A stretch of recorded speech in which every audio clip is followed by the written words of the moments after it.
sustainability is a very, very broad term, and many, many people define it in several different aspects and avenues and whatever it means for them.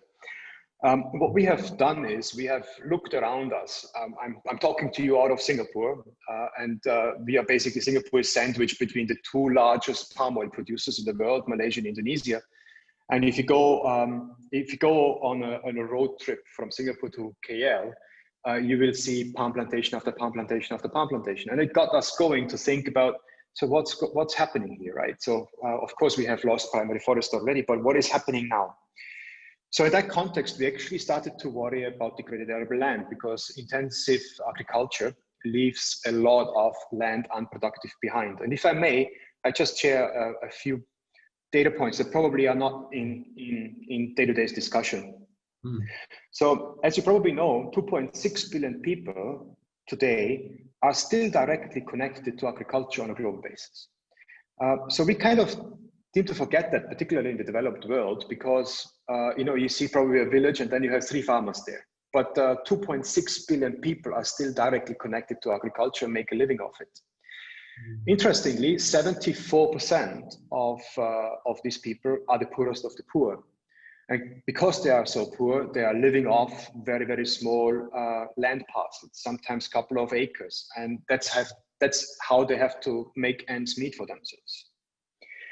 Now, if you think about that, and if you know that 52% of arable land today is already severely degraded or degrading at a speed unseen in history before, we're talking about 35 times the recorded degradation of land ever seen in humankind, in human history. It's insane how much arable land we actually lose because it becomes commercially unviable. With it, soil degradation takes place, with it, topsoils get lost, and we're losing soil, species, and what have you, all the rest of it.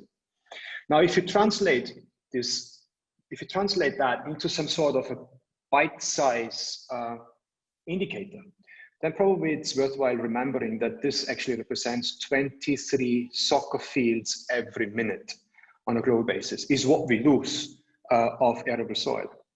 Interestingly, roughly the same amount of 30 soccer fields, roughly the same size of primary forests gets lost, because the intensive agriculture in today's day and age is hungry for arable land. And in order to fuel the current system, one has to take out the primary forest to make use of the fresh arable land in order to produce what we currently produce. And that is just insane. If you think about, we are cutting down our primary forests, the lungs of our planet, and at the same token, we're leaving all this land behind. So it doesn't make sense, particularly if you think about that in 2050, we have to feed about 10 billion people. And if we don't stop that trend, we have to knock down 2.5 times the size of India, of primary forests, 2.5 times the size of India, in order to feed that population. That is insane. By thinking about that, we also know that the way we are feeding, the way we are producing food today is not really healthy. Because if you look at 2.3 billion people today are overweight and obese. They are struggling from diabetes, heart attacks, cardiovascular diseases, bowel cancer, colon cancer, you name it.